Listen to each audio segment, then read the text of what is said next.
وبركاته.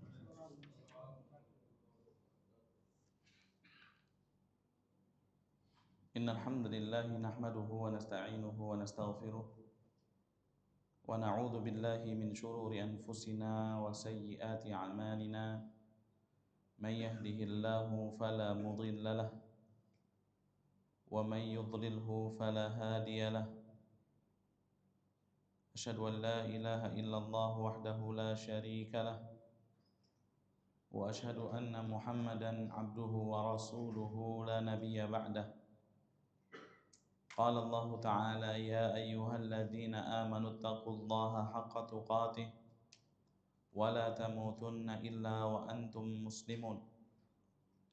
يا أيها الناس اتقوا ربكم الذي خلقكم من نفس واحدة وخلق منها زوجها وبث منهما رجالا كثيرا ونساء واتقوا الله الذي تساءلون به والأرحام إن الله كان عليكم رقيبا. يا أيها الذين آمنوا اتقوا الله وقولوا قولا سديدا يصلح لكم أعمالكم ويغفر لكم ذنوبكم ومن يطع الله ورسوله فقد فاز فوزا عظيما. أما بعد فإن أصدق الحديث كتاب الله وخير الهدي هدي محمد صلى الله عليه وسلم وشر الأمور محدثاتها وكل محدثة بدعة وكل بدعة ضلالة وكل ضلالة في النار. Alhamdulillah, segala puji hanya milik Allah Jalla Jalaluh, Rabbul Alamin, Zat yang senantiasa memberikan kepada kita nikmat, Zat yang senantiasa menganugerahkan kepada kita karunia, serta dengan rahmatnya Allah Subhanahu wa Ta'ala masih senantiasa memberikan kepada kita kemudahan untuk melaksanakan ketaatan kepadanya. Salawat dan salam tak lupa kita curahkan kepada junjungan kita Nabi Muhammad sallallahu alaihi wasallam, dan kita berharap agar kiranya salawat dan salam tersebut senantiasa bersambung hingga kepada para kerabat beliau, kepada para sahabat beliau dan orang-orang yang mengikuti beliau sallallahu alaihi wasallam di dalam kebaikan. Ikhwatal iman rahimani wa rahimakumullah. Melanjutkan pembahasan kita, yaitu pembacaan kitab Fiqh Sirah. Pada pertemuan sebelumnya telah kita sampaikan beberapa syariat yang turun kepada Rasulullah sallallahu alaihi wasallam ketika beliau pertama kali menginjakkan kakinya di kota Madinah. Sebagaimana yang kita sebutkan pada pertemuan yang lalu, yaitu disyariatkan azan untuk melaksanakan salat. Kemudian syariat yang diturunkan oleh Allah Subhanahu wa Ta'ala kepada Rasulullah sallallahu alaihi wasallam dan kepada kaum mukminin ketika beliau alaihi salatu wassalam tiba di kota Madinah adalah tahwilul qiblah ilal Ka'bah. Berpindahnya kiblat kaum muslimin menuju Ka'bah yang sebelumnya ketika melaksanakan salat dilakukan menghadap Baitul Maqdis, maka kiblat tersebut dipindah oleh Allah Subhanahu wa Ta'ala sehingga orang yang melaksanakan salat diperintahkan untuk menghadapkan wajah mereka ke arah Ka'bah. Karena Rasulullah sallallahu alaihi wasallam yusalli bi Makkah ila Baitul Maqdis wal Ka'bah baina yadayhi. Kalau dahulu di kota Mekah, Rasulullah sallallahu alaihi wasallam ketika melaksanakan salat, maka beliau menghadapkan wajahnya ke arah Baitul Maqdis dan Ka'bah di antara ataupun berada di hadapan beliau. Jadi Rasulullah sallallahu alaihi wasallam menghadapkan wajahnya ke arah Baitul Maqdis sekaligus Ka'bah berada di hadapan beliau sallallahu alaihi wasallam. Falamma qadimal Madinah wujjiha ila Baitul Maqdis. Maka ketika Rasulullah sallallahu alaihi wasallam tiba di kota Madinah, tidak bisa lagi melaksanakan salat untuk menghadap dua kiblat ini. Maka Rasulullah sallallahu alaihi wasallam diperintahkan untuk menghadapkan wajah beliau ke arah Baitul Maqdis. Berarti otomatis Ka'bah berada di belakang beliau. Ya, Ka'bah berada di belakang kaum muslimin. Wastamarra ala dzalika bid'ata asyara syahran. Maka ini berjalan terus ya sekitar kurang lebih belasan tahun. Wa kana yukthiru ad-du'a wal ibtihal an yuwajjaha ilal Ka'bah allati hiya qiblatu Ibrahim. Akan tetapi ketika melaksanakan salat, Rasulullah sallallahu alaihi wasallam senantiasa berdoa kepada Allah Subhanahu wa taala, meminta kepada Allah Jalla wa ala agar menghadapkan wajah beliau ke arah Ka'bah, yaitu kiblatnya Nabi Ibrahim alaihi salam. Jadi ketika melaksanakan salat, Allah perintahkan menghadapkan wajahnya ke arah Baitul Maqdis. Ya, tapi Rasulullah sallallahu alaihi wasallam terus meminta kepada Allah agar kemudian Allah menurunkan syariat untuk menghadapkan wajah beliau ke arah Ka'bah sebagaimana kiblatnya Nabi Ibrahim alaihi salam. Kemudian ikhwatul iman rahimani wa rahimakumullah, pada suatu hari Rasulullah sallallahu alaihi wasallam keluar untuk mengunjungi Bishr ibn al-Barra ibn Ma'rur fi Bani Salimah, ya, di pemukiman Bani Salimah. Zairan, ya, Rasulullah mengunjungi Bishr ibn al-Barra ibn Ma'rur. Kemudian dibuatkan untuk Rasulullah sallallahu alaihi wasallam makanan. Tiba-tiba hadir atau datang waktu salat zuhur. Fa shalla Rasulullah sallallahu alaihi wasallam adh-dhuhra bi ashabihi fi masjid hunak. Maka Rasulullah sallallahu alaihi wasallam melaksanakan salat zuhur dengan para sahabatnya di masjid yang ada di pemukiman Bani Salimah. Falamma shalla rak'atain nazala Jibril. Ketika Nabi Muhammad sallallahu alaihi wasallam melaksanakan salat zuhur, ketika sudah melaksanakan 2 rakaat, turunlah malaikat Jibril. Fa asyara an salli ilal baiti wa shalla Jibril ilal bait. Maka Jibril memberikan isyarat kepada Nabi Muhammad sallallahu alaihi wasallam untuk melanjutkan 2 rakaat terakhirnya dengan menghadapkan wajah beliau ke arah Ka'bah. Dan Jibril juga mencontohkan melaksanakan salat menghadapkan wajahnya ke arah Ka'bah. Fastadara Rasulullah sallallahu alaihi wasallam ilal Ka'bah. Maka Rasulullah sallallahu alaihi wasallam berputar, ya, dari Baitul Maqdis sekitar kurang lebih berputar 90 derajat, ya, ke arah Ka'bah. Fatahawalatin nisa makana rijal war rijalu makanan nisa. Maka para sahabat juga mengikuti, ya. Para wanita menggantikan posisinya para pria menggantikan posisinya para wanita. Jadi otomatis ketika Rasulullah menghadapkan wajahnya ke arah Ka'bah, maka para sahabat laki-laki juga seperti itu. Tapi tetap posisinya itu persis di belakang Nabi Muhammad sallallahu alaihi wasallam, dan jamaah perempuan di belakang jamaah laki-laki. Fasummiya dzalikal masjid masjidul qiblatain. Fasummiya dzalikal masjidu masjidal qiblatain. Maka oleh sebab itu masjid yang berada di pemukiman Bani Salimah diberikan nama atau dijuluki dengan Masjid Al-Qiblatain, ya, masjid 2 kiblat. Karena di masjid tersebut pertama kali diturunkan syariat untuk melaksanakan sholat menghadap Ka'bah. Dan ketika sholat zuhur itu, ya, dilaksanakan menghadap 2 kiblat sekaligus. Yang pertama yaitu kiblat sebelumnya, yaitu Baitul Maqdis, dan kemudian 2 rakaat yang terakhir Rasulullah dan para sahabatnya menghadapkan wajah mereka ke arah Ka'bah. Maka masjidnya disebut dengan Masjid apa? Al-Qiblatain. Fa kharaja Ubbad ibn Bishr wa kana shalla ma'a Rasulillah sallallahu alaihi wasallam. Maka satu orang di antara mereka yang bernama Ubbad ibn Bishr yang ketika itu melaksanakan salat bersama Rasulullah sallallahu alaihi wasallam keluar dari masjid. Famarra ala qaumin minal ansar Bani Harithah wa hum raki'una fi salatil asr. Ini salat zuhur, ya. Ubbad ibn Bishr melaksanakan salat tersebut bersama Rasulullah dan para sahabatnya. Dan Ubbad ibn Bishr menyaksikan proses perpindahan kiblat ketika melaksanakan salat zuhur. Setelah itu dia keluar, ya, ke pemukiman Bani Harithah. Ketika itu orang-orang yang ada di pemukiman tersebut sedang melaksanakan salat asar. Maka kemudian Ubbad ibn Bishr mengatakan, "Ushhidu billah laqad shallaitu ma'a Rasulillah sallallahu alaihi wasallam qibalal bait fastadaru."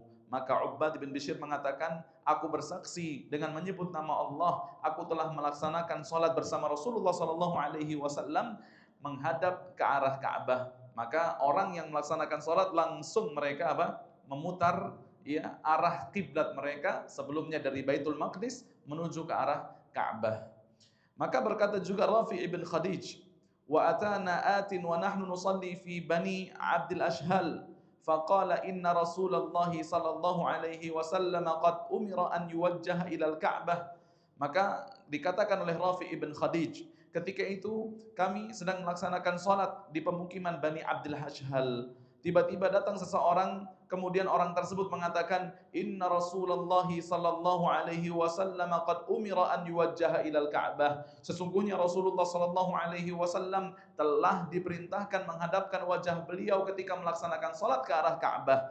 Fa'adarana imamuna ilal Ka'bah wadurna ma'ahu. Maka imam kami memalingkan wajah kami daripada Baitul Maqdis ke arah Ka'bah, dan kemudian kami mengikuti imam kami untuk menghadapkan wajah kami ke arah Ka'bah. Wa qala Ibnu Umar radhiyallahu taala anhuma, dan juga seperti diucapkan oleh sahabat yang mulia Ibnu Umar, yaitu Abdullah ibn Umar radhiyallahu anhuma, wa bainan nas bi Quba fi salati subh, ketika manusia di Masjid Quba melaksanakan salat subuh, idz ja'ahum atin, tiba-tiba datang kepada mereka seseorang, faqala innan nabiyya sallallahu alaihi wasallam qad unzila alaihi Qur'an wa qad umira an yastaqbilal Ka'bah. Sesungguhnya Nabi sallallahu alaihi wasallam telah diturunkan kepada beliau Al-Qur'an, dan Rasulullah sallallahu alaihi wasallam diperintahkan untuk menghadapkan wajah ke arah Ka'bah ketika salat. Fastaqbaluha wa kanat wujuhuhum ila Syam fastadaru ilal Ka'bah. Maka mereka segera menghadapkan wajah mereka ke arah Ka'bah yang sebelumnya mereka ketika melaksanakan salat menghadapkan wajah mereka ke arah negeri Syam, yang di situ terdapat Baitul Maqdis. Wa 'anil Barra radhiyallahu anhu anna an-nabiy sallallahu alaihi wasallam kana awwalu ma qadima al-Madinah nazala ala ajdadih. Maka Rasulullah, seperti disampaikan oleh sahabat Al-Barra, bahwasanya ketika beliau pertama kali datang ke kota Madinah, maka Rasulullah sallallahu alaihi wasallam berdiam atau tinggal sejenak di rumah daripada paman ayahnya, yaitu paman daripada kakeknya Abdul Muttalib, karena Abdul Muttalib ini lahirnya di Madinah, seperti kita sebutkan sebelumnya bahwasanya Hashim ketika melaksanakan perjalanan untuk melaksanakan perdagangan, dia singgah di kota Madinah, dia menikahi perempuan dari kota Madinah, kemudian Hashim melanjutkan perjalanan untuk melaksanakan perniagaan dan perdagangan ke arah negeri Syam. Maka Hashim meninggal di sana, tiba-tiba istri yang ditinggalkan oleh Hashim memang ditinggalkan dalam kondisi hamil. Ketika itu kemudian dia melahirkan bayi laki-laki yang diberikan kemudian nama dengan Syaibah, yang kemudian diberikan nama Syaibah, yang nanti orang itu disebut sebagai Abdul Muttalib. Jadi ketika Rasulullah datang ke kota Madinah, Rasulullah mengunjungi kerabat-kerabatnya dari kalangan kakeknya atau akhwalihi, paman daripada kalangan Abdul Muttalib, paman daripada Abdul Muttalib dari jalur ibu. Minal Ansar, dari kalangan orang-orang Ansar. Wa annahu shalla qibala Baitil Maqdis 16 syahran atau 17 syahran. Dan ini di sini disebutkan lebih spesifik, Rasulullah melaksanakan salat menghadapkan wajah beliau ke arah Baitul Maqdis sekitar kurang lebih 16 bulan atau 17 bulan. Wa kana yu'jibuhu an takuna qiblatuhu qibalal bait. Tapi Rasulullah ingin agar kiblatnya itu dihadapkan ke arah Ka'bah. Wa annahu shalla awwala salatin shallaha salatal asr. Maka Rasulullah sallallahu alaihi wasallam pertama kali melaksanakan salat di tempat tersebut yaitu salat asar. Wa shalla ma'ahu qaum, dan ketika itu orang-orang salat bersama Rasulullah sallallahu alaihi wasallam. Fa kharaja rajulun mimman shalla ma'ahu, maka orang yang salat bersama Rasulullah sallallahu alaihi wasallam keluar setelah melaksanakan salat bersama beliau. Famarra ala ahli masjid wa hum raki'un, seperti disebutkan pada riwayat sebelumnya, melewati satu masjid ketika itu orang melaksanakan salat dalam kondisi ruku'. Maka orang tersebut mengatakan, "Ushhidu billah laqad shallaitu ma'a Rasulillah sallallahu alaihi wasallam qibala Makkah." Maka aku bersaksi dengan menyebut nama Allah, sungguh aku telah melaksanakan salat bersama Rasulullah sallallahu alaihi wasallam menghadap ke arah Makkah. Fadaru kama hum, maka mereka berputar qibalal bait, menghadapkan wajahnya ke arah Makkah. Wa kanatil yahud qad a'jabahum idza kana yusalli qibala Baitil Maqdis. Maka orang Yahudi mereka senang ketika Rasulullah sallallahu alaihi wasallam sebelumnya salat menghadapkan wajah beliau ke arah Baitul Maqdis, falamma walla wajhahu qibalal bait angkaru dzalik. Tapi ketika Allah Subhanahu wa taala memerintahkan Rasulullah untuk memalingkan wajah beliau ke arah Ka'bah, maka Yahudi mengingkari perkara tersebut, ya. Yahudi tidak senang, ya, dengan perpindahan kiblatnya kaum muslimin, seperti disebutkan oleh Ibnu Hajar rahimahullah wa tahqiq anna awwala salatin shallaha fi Bani Salimah lamma mata Bishr ibn al-Barra ibn Ma'rur adz-Zuhru, ya. Dan pendapat yang paling kuat, ya, ketika Rasulullah SAW diperintahkan untuk menghadapkan wajah beliau ketika melaksanakan sholat ke arah Ka'bah, itu ketika sholat zuhur di pemukiman Bani Salimah. Ketika Rasulullah SAW, ya, berziarah ke pemukiman Bani Salimah ketika wafatnya Bishr ibn al-Barra ibn Ma'rur, ya, itu sholat zuhur. Wa awwalu sholatin shallaha bil Masjid An-Nabawi al-Asru. Maka ketika waktu asar Rasulullah sudah tiba di Masjid Nabawi, maka Rasulullah melaksanakan sholat asar langsung menghadapkan wajah beliau ke arah Ka'bah. Jadi ketika di pemukiman Bani Salimah, sholatnya itu masih menghadap dua kiblat, ya. Tapi ketika sholat asar, langsung Rasulullah melaksanakannya menghadapkan, ya, wajah beliau ke arah Ka'bah, ya. Ikhwatan iman rahimani wa rahimakumullah. Di sini ada beberapa pelajaran yang dapat kita ambil daripada proses perpindahan kiblat kaum muslimin yang sebelumnya menghadapkan wajah mereka ke arah Baitul Maqdis. Setelah itu Allah Subhanahu wa taala palingkan wajah beliau mereka ke arah Ka'bah al-Musyarrafah. Seperti perkataan Ibnu Qayyim rahimahullah, wa kana lillahi fi ja'lil qiblah ila Baitil Maqdis thumma tahwiliha ila al-Ka'bah hikamun 'azimah. Bahwasanya Allah Subhanahu wa taala menjadikan kiblat kaum muslimin sebelumnya ke arah Baitul Maqdis, kemudian memindahkan ke arah Ka'bah. Ini adalah merupakan hikmah yang sangat besar. Terdapat hikmah yang sangat besar sekaligus ujian bagi 4 golongan. Yang pertama untuk kaum muslimin, yang kedua untuk orang-orang musyrikin, yang ketiga untuk orang-orang Yahudi, dan yang keempat orang-orang munafikin, ya. Fa ammal muslimun, adapun golongan yang pertama, ujian yang Allah berikan kepada kaum muslimin, maka kaum muslimin ketika diperintahkan menghadapkan wajah mereka ke arah Ka'bah, ya, setelah sebelumnya mereka menghadapkan wajah ke arah Baitul Maqdis ketika melaksanakan sholat, maka seluruh kaum muslimin, ya, wajib mengucapkan sami'na wa ata'na. Kami mendengar perintah Allah dan kami taat akan perintah Allah Subhanahu wa taala tersebut. Tidak ada seseorang yang kemudian menentang perintah Allah, karena ini sesuai dengan firman Allah, amanna bihi kullum min indi rabbina. Kami beriman dengannya karena segala sesuatu itu turun daripada sisi Rabb kami, yaitu Allah Subhanahu wa taala. Wahumul ladzina hadallah. Maka golongan yang pertama ini, yaitu kaum muslimin, adalah golongan yang mendapatkan hidayah dari Allah Subhanahu wa taala. Walam takun kabiratan alaihim. Perpindahan kiblat yang sebelumnya dari Baitul Maqdis menuju Ka'bah ini bukan perkara yang besar, ya. Ini bukan perkara yang berat bagi kaum muslimin. Kenapa? Karena mereka, ya, menyerahkan segala sesuatunya kepada Allah Subhanahu wa taala. Mereka menyerahkan segala sesuatunya kepada Allah Jalla wa Ala, karena inil hukmu illa lillah, karena hukum itu dari Allah Subhanahu wa taala. Ketika Allah mengatakan A, mereka melaksanakan A. Ketika Allah memutuskan B, maka langsung mereka melaksanakan perkara B tanpa bertanya sedikit pun kenapa Allah mengatakan ini, kenapa Allah merintahkan ini, kenapa Allah. Kaum muslimin hanya sekedar melaksanakan perintah Allah Subhanahu wa taala. Wa ammal musyrikun, adapun golongan yang kedua, yaitu orang-orang musyrik, maka mereka mengatakan kama raja'a ila qiblatina yushiku an yarji'a ila dinina, ya. Muhammad ini sekarang sudah mulai menghadapkan wajahnya ke arah kiblatnya kita, ya. Karena orang musyrik mengklaim Ka'bah itu kiblat mereka juga. Nah, sekarang orang muslimin di Madinah sudah melaksanakan sholat menghadapkan wajah mereka ke arah kiblat kita. Yushiku an yarji'a ila dinina. Bisa jadi sebentar lagi mereka akan kembali ke agama kita, ya. Jadi orang-orang musyrik, ya, mereka semakin tersesat ketika, ya, perintah perpindahan kiblat ini Allah Subhanahu wa taala turunkan kepada Rasulullah sallallahu alaihi wasallam. Wa ma raja'a ilaiha illa annahal haq. Tidaklah Allah Subhanahu wa taala perintahkan untuk menghadapkan ke arah, ya, wajah mereka ke arah Ka'bah illa annahal haq, kecuali perkara tersebut adalah perkara yang al-haq.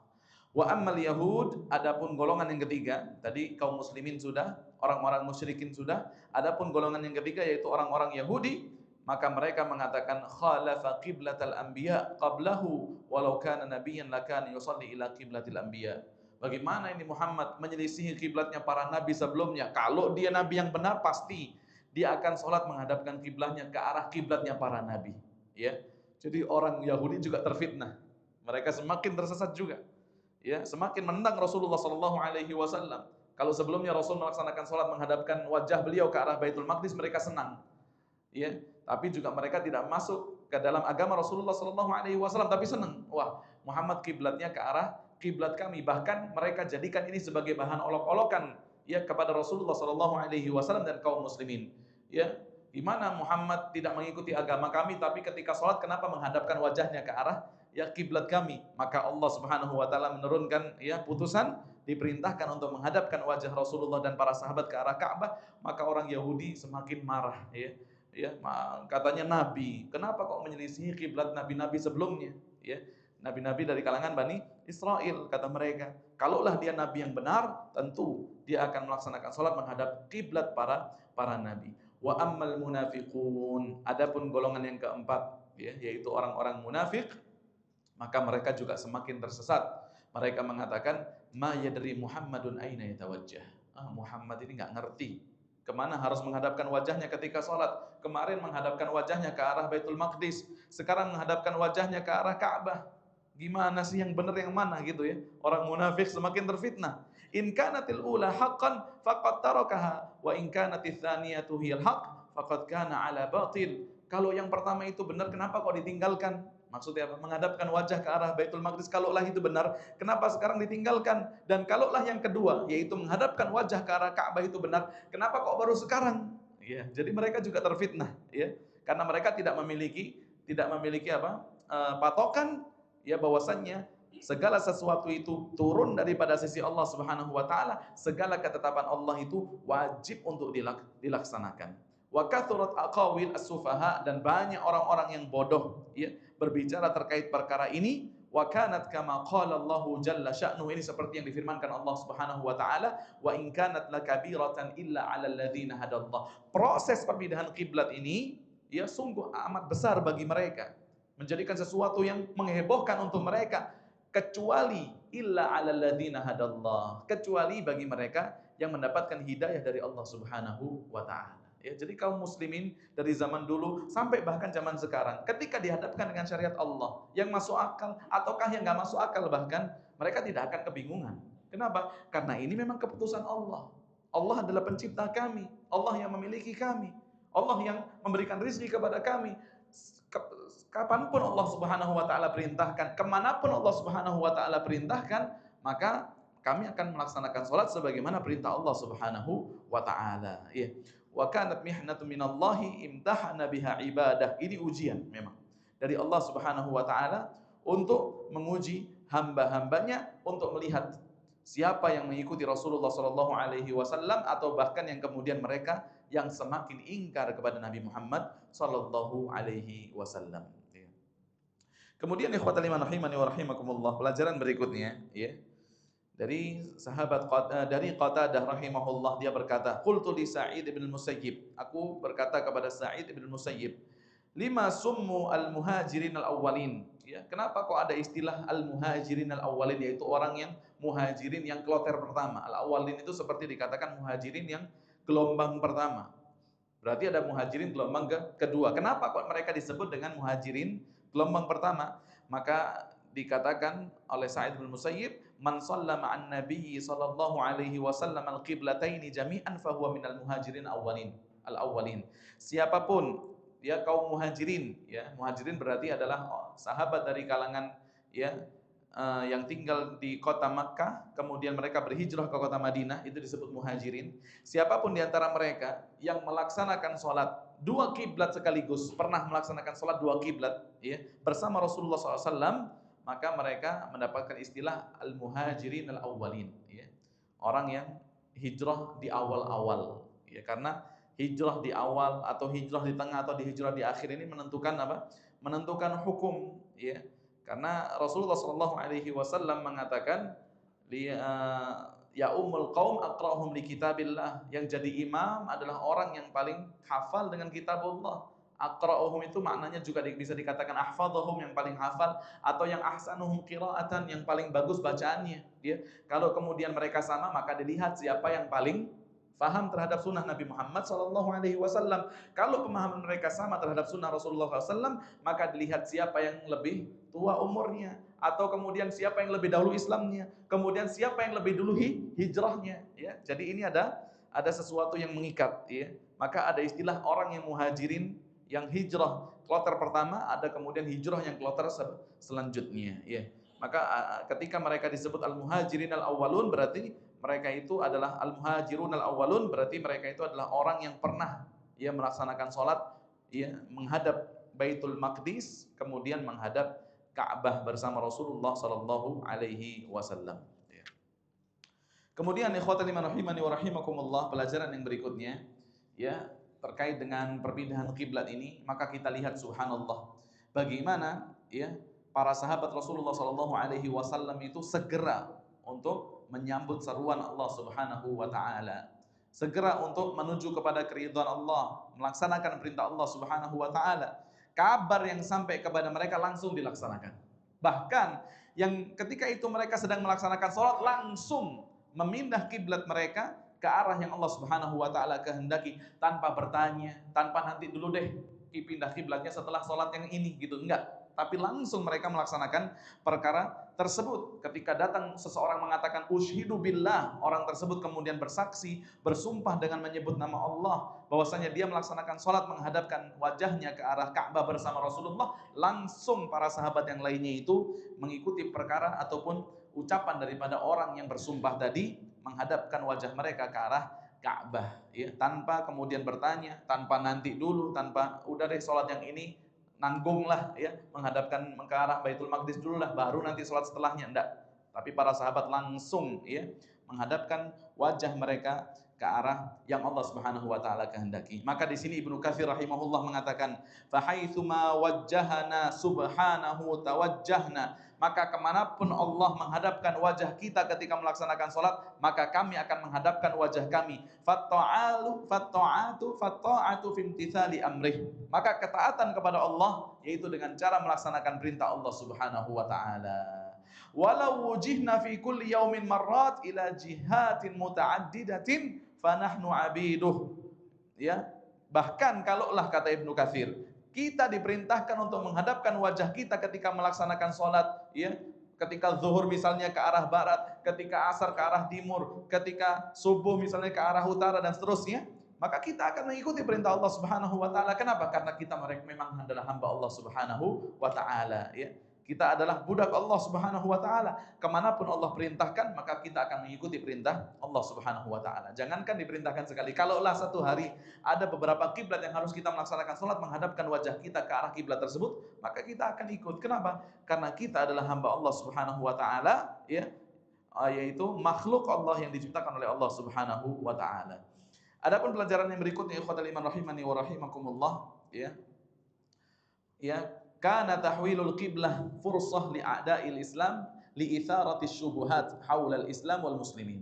Proses perpindahan kiblat ini memberikan kesempatan bagi musuh-musuh Islam untuk menyerang Islam, untuk memunculkan syubhat-syubhat seputar Islam dan juga kaum muslimin. Wa li ajli hadza irtadda ba'du man aslam. Maka karena proses ini, karena perkara ini, ada sebagian di antara kaum muslimin yang lemah imannya, mereka sampai keluar daripada agama Islam karena mungkin terbujuk ataupun tertipu dengan ucapan orang-orang Yahudi, ataukah mereka kemudian tertipu dengan ucapan orang-orang munafikin sampai kemudian mereka keluar daripada Islam. Seperti diucapkan oleh Ibnu Jarir, balaghani anna unasan mimman aslama raja'u faqalu marrahahuna wa marrahahuna. Ada orang-orang yang imannya lemah, yang mereka sudah masuk Islam tapi imannya lemah, kemudian mereka mengatakan, kok kenapa kemarin lewat menghadapkan wajah ke arah sini, sekarang kok menghadapkan wajah ke arah sini, maka kemudian mereka keluar daripada Islam. Maka fitnah seperti ini tentu akan dimunculkan oleh musuh-musuh Islam. Setiap ada permasalahan yang itu kemudian mencoreng wajah kaum muslimin, atau permasalahan yang kemudian mereka anggap ini kesempatan untuk menghantam kaum muslimin, maka mereka akan gunakan syubhat tersebut, akan gunakan fitnah tersebut untuk menjadikan ragu hati daripada kaum muslimin. Wasyubuhatu tudfa'u bil ilmi syar'i. Maka apa? Ya, sesuatu yang dapat memalingkan kita, menjaga kita, menyelamatkan kita daripada syubhat tersebut, maka disampaikan di sini yaitu al-ilmu syar'i. Ilmu syar'i yang dapat menjadikan kita tidak tertipu dengan ucapan orang-orang di luar Islam ketika mereka mendiskreditkan Islam, ya. Ada yang mengatakan Islam itu agama teroris lah dan selanjutnya, ya. Maka kaum muslimin yang berilmu tentunya tidak akan ragu sedikit pun terhadap kebenaran Islam, ya. Tapi kalau orang yang lemah imannya, maka mereka akan terbawa, ya. Mereka akan kemudian membenarkan ucapan orang-orang di luar Islam karena mereka tidak memiliki ilmu. Kemudian ikhwatul iman rahimani wa rahimakumullah, pelajaran yang berikutnya, anna hadhil qiblah allati hada hadhil ummah hiya qiblatul lati taliqu bihim wa hum ahluha. Bahwasanya kiblat yang Allah Subhanahu wa taala perintahkan untuk kita melaksanakan salat menghadap kiblat tersebut adalah milik daripada kaum muslimin, li'annaha awsat al-qibal li afdalil umam kama ikhtara lahum afdhalur rusul wa afdhalul kutub wa akhrajahu min khairil qurun, ya. Karena ini adalah kiblat yang paling afdal, ya, sebagaimana Allah menurunkan untuk umat ini rasul yang paling afdal, kemudian memberikan untuk umat ini kitab yang paling afdal, ya, dan menjadikan mereka adalah sebaik-baik qurun, ya. Dan Allah Jalla wa Ala memberikan kepada mereka syariat yang paling afdal dan memberikan nikmat kepada mereka khairul akhlak, akhlak yang paling afdal, wa askanahum khairul ard, dan dijadikan tempat yang paling baik adalah Ka'bah, ya. Wa ja'ala manazilahum fil jannah khairul manazil, dan Allah nanti akan jadikan bagi kaum muslimin, ya, tempat pulang yang paling baik adalah surga yang Allah Subhanahu wa taala sediakan untuk kaum muslimin, ya. Kemudian ikhwatul iman rahimani wa rahimakumullah, pelajaran yang berikutnya pada firman Allah Subhanahu wa taala, sayaqulu sufaha'u minan nasi ma wallahum an qiblatihim allati kanu 'alaiha, ya, pada surah Al-Baqarah ayat yang ke-142. Ini ayat yang diturunkan kepada Rasulullah sallallahu alaihi wasallam yang di situ ada kabar, ya, bahwasanya ya nanti akan ada orang-orang yang bodoh yang akan memperbincangkan perkara perpindahan kiblat ini, ya. Jadi di sini ada al-ikhbar an amrin ghaibi. Di situ ada kabar tentang perkara yang ghaib, belum terjadi, tapi Allah Subhanahu wa taala sebutkan apa? Perkara tersebut akan terjadi, ya. Dan kemudian benar terjadi, ya, seperti yang disebutkan Al-Qur'anul Karim, ada orang-orang yang mengucapkan perkataan-perkataan yang berlebihan tentang proses perpindahan kiblat ini, seperti yang diucapkan oleh orang-orang musyrikin, kaum Yahudi, dan juga orang-orang munafikin, ya. Kemudian fi tahwilil qiblah ilal Ka'bah, ya, pada proses perpindahan kiblat ke arah Ka'bah, aina makanu li hadzal balad, ya. Ini menunjukkan kepada kaum muslimin bahwasannya tempat yang di situ ada Ka'bah adalah tempat yang sangat utama, ya. Ini tempat yang paling baik, ya, dibandingkan tempat-tempat yang lain yang ada di atas muka bumi ini. Fahuwa mahbatul wahyi, maka tempat itu adalah tempat turunnya wahyu pertama kali, ya. Wa muntaliqur risalah, tempat turunnya risalah, ya. Kemudian wa mahwa al-afidah, ya, tempat di mana Allah Subhanahu wa taala membuka hati-hati orang untuk beriman kepada Allah Subhanahu wa taala, dan tempat kaum muslimin untuk melaksanakan haji maupun umrah, ya. Dan kemudian tempat itu telah Allah Subhanahu wa taala berikan kemuliaan bihadzal syaraf alladzi la mazida ba'dahu, yang mana kemuliaan ini tidak dimiliki oleh tempat-tempat yang selainnya. Kemudian ikhwatul iman rahimani wa rahimakumullah, ini pelajaran yang terakhir, ya, pada proses perpindahan kiblat ke arah Makkah di sini menunjukkan bahwasannya tempat yang ada Ka'bahnya di situ adalah tempat yang paling tengah, ya, dari segi geografi, yang paling tengah, yang paling pusat, yang paling poros, yang paling inti. Dan ini sudah disebutkan oleh muallif, oleh penulis, ya, ketika menyebutkan di pembahasan di awal kitab ini, kenapa kok kemudian risalah ini diturunkan di Makkah. Ini tentu ada sebabnya, ya. Sebabnya seperti yang Allah Subhanahu wa taala katakan di dalam surah Asy-Syura ayat yang ke-7, litunzira ummal qura wa man haulaha, agar Nabi Muhammad sallallahu alaihi wasallam memberikan petunjuk kepada satu tempat yang diistilahkan Allah sebagai ummul qura, ya, daripada induk daripada desa-desa, daripada daerah-daerah yang ada itu adalah di Makkah. Wa man haulaha, dan daerah-daerah yang ada di sekitar Makkah. Maka pilihan ini tentu ada hikmah yang sangat besar yang Allah Subhanahu wa taala tetapkan. Akan tetapi ya sangat disayangkan sekarang ini banyak di antara kaum muslimin yang mengikuti al-musta'mirin ya. Para penjajah ya, misionaris ya, mereka mengikuti mustalah-mustalah mereka ya, istilah-istilah yang mereka sebutkan, dan mereka menerima semua itu tanpa pertimbangan ya. Maka kemudian sekarang ini Makkah ataupun ya, tempat yang ada Makkahnya itu, ada Ka'bahnya itu disebut dengan Asy-Syarqil Awsat ya. Asy-Syarqil Awsat itu timur tengah ya. Jadi bukan ditaruh di tengah lagi, tapi diistilahkan dengan apa? Timur Tengah. Dan itu sekarang kaum muslimin juga sudah mengenal tempat tersebut dan lebih familiar tempat itu disebut dengan Asy-Syarqul Awsat ya, Timur Tengah. Padahal harusnya orang Islam yang menganggap tempat yang ada Ka'bah ini adalah poros, adalah inti ya, adalah pertengahan ya, yang mana Allah Subhanahu wa taala turunkan Al-Qur'an dan Allah utus Nabi Muhammad SAW daripada tempat tersebut untuk memberikan peringatan kepada negeri-negeri yang ada di sekitarnya ya. Jadi banyak sekarang yang kaum muslimin yang sudah mengikuti ya kebiasaan daripada orang-orang non muslim. Contohnya misalnya mereka lebih mengenal kalender-kalender ya Masehi daripada kalender-kalender Hijriyah misalnya. Kalau ditanya setelah bulan Januari apa, langsung bisa menyebutkan ya Februari, Maret, April dan seterusnya. Tapi kalau ditanya sekarang bulan apa, nggak tahu. Bulan hijriahnya apa, nggak tahu. Dikasih tahu Safar, oke. Setelah bulan Safar apa? Wallahu a'lam, nggak tahu lagi.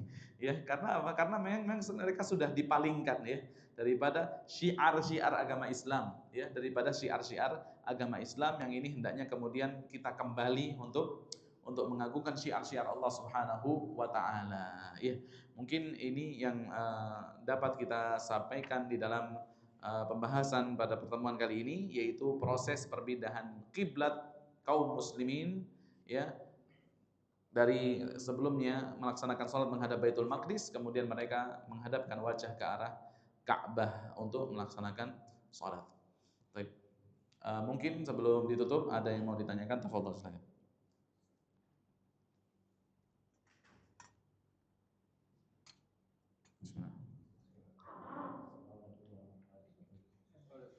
Waalaikumsalam.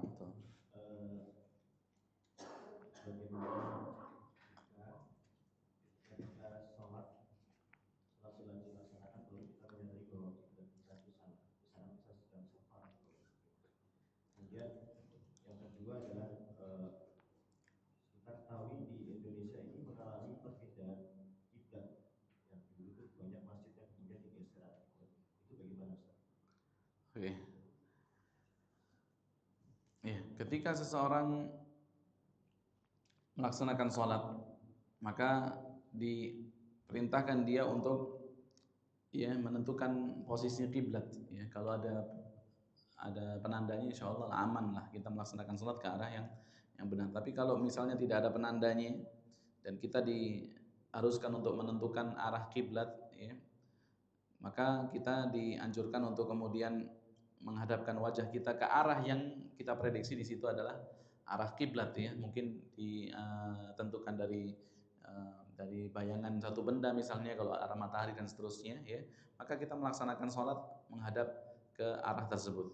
Ketika kemudian kita melaksanakan sholat dan kita menyadari ya bahwasanya sholat kita ini ternyata salah kiblat ya, ketika kita selesai melaksanakan sholat ternyata bukan ke arah sana ya, dikasih tahu orang harusnya ke arah ya sebaliknya atau seterusnya, maka sholatnya itu wajib diulangi ya, wajib diulangi ya, karena dia menghadapkan kiblat, menghadapkan wajahnya ke arah yang tidak benar. Maka saat kekeliruan itu terjadi tengah-tengah sholat, itu juga wajib diulang. Kalau di tengah-tengah sholat dikasih tahu, ya oke, kita memalingkan wajah kita ke arah kiblat yang benar. Tapi kalau setelah selesai kita dikasih tahu bahwasanya arahnya salah, maka kita dianjurkan untuk an-nu'idas shalah, untuk mengulang sholat. Iya, seperti itu. Kemudian yang kedua, tadi apa?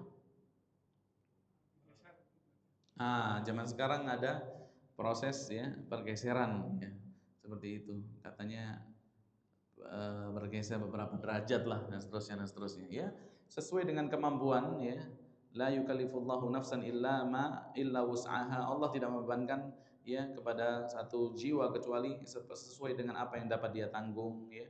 Maka kalau kita dapat kemudian memperbaiki ya, dan itu sudah ilmu sudah sampai kepada kita, maka ya diharuskan kita untuk memperbaiki posisi ya atau letak kiblat daripada kaum muslimin ya. Tapi kalau misalnya ini kabar juga ya simpang siur ya, nggak jelas atau apa ya, tetap kita melaksanakan sholat seperti sebelum-sebelumnya yang ditentukan ke arah tersebut ya. Makanya sekarang ini masya Allah banyak yang karpetnya itu masjid itu miring-miring semua ya. Kalau di sini kan memang gedung ya, susah untuk. Tapi kadang masjid yang memang sudah dibangun di awal ya, tiba-tiba posisi karpetnya itu dirubah lagi ya. Ya kalau ini memang didapatkan dengan kabar yang sabit ya, yang benar, maka ya dilakukan proses tersebut. Tapi kalau enggak ya melaksanakan sholat ya seperti ke arah sebelumnya ya, ketika melaksanakan sholat ke arah yang sebelumnya tetap. Kalau nggak banyak-banyak sih, insya Allah ya seperti itu nggak apa-apa. Tapi kalau sudah dapat ditakyin, dapat ditentukan, sudah jelas, maka wajib untuk mengikuti arah tersebut ya.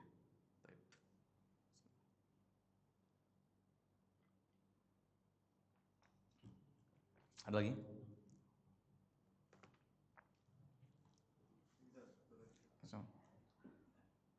Bismillah.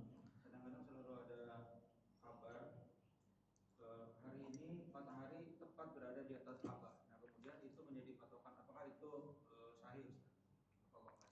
Hari ini matahari sedang berada di atas Ka'bah, maka kita kita perbaiki kiblat kita. Iya, makanya itu ya permasalahannya dari situ, matahari ada di sini kan, ini dari mana dia juga ya, dia juga menentukannya juga simpang siur kan, ya kan, yang menentukan kalau matahari sekarang tepat maka harus menghadap ini, kemudian perbaiki arah kiblat kalian ya. Kalau kayak gitu akhirnya apa, bongkar pasang masjidnya juga akan apa, akan muter lama-lama seperti itu ya. Iya nggak perlu takalluf. Kalau zaman dulu ya nggak ada takalluf seperti itu, kabar itu nggak cepat tersebar ya. Jadi mereka aman saja ketika melaksanakan sholat ya sudah menghadapkan wajah ke arah yang mereka yakini bahwasanya arah tersebut adalah arah Ka'bah. Tapi kalau orang zaman sekarang takalluf ya, terlalu kemudian mengandalkan teknologi dan seterusnya, sampai kemudian muncul perbedaan pendapat misalnya ya, gimana nih kita puasa terus atau kita lebaran nih, soalnya sekarang yang wukuf sudah lebaran gitu ya, sudah nggak ada, orang wukuf sudah selesai dan seterusnya. Maka kalau dulu gimana sekarang? Kalau dulu kan nggak ada kabar-kabar itu ya. Jadi eh, orang melaksanakan puasa di tanggal 9 Dzulhijjah atau melaksanakan lebaran tanggal 10 Dzulhijjah itu memang murni ditentukan berdasarkan matla' atau ya tempat terbit matahari di tempat mereka masing-masing ya. Jadi ini termasuk di antara takalluf yang membebani diri pada sesuatu yang nggak perlu sebenarnya untuk dilakukan ya, seperti itu. Ya udah, tetap aja melaksanakan sholat sesuai dengan kiblat yang sebelumnya kita menghadapkan wajah kita. Tentu orang-orang dulu juga menentukannya bukan tanpa ilmu seperti itu ya. Baik. Baik, mungkin ini yang dapat kami sampaikan. Ada kurang lebihnya, dan maaf. Kita tutup dengan doa kafaratul majlis. Subhanakallahumma bihamdika asyhadu an la ilaha illa anta astaghfiruka wa atubu ilaik. Assalamualaikum warahmatullahi wabarakatuh.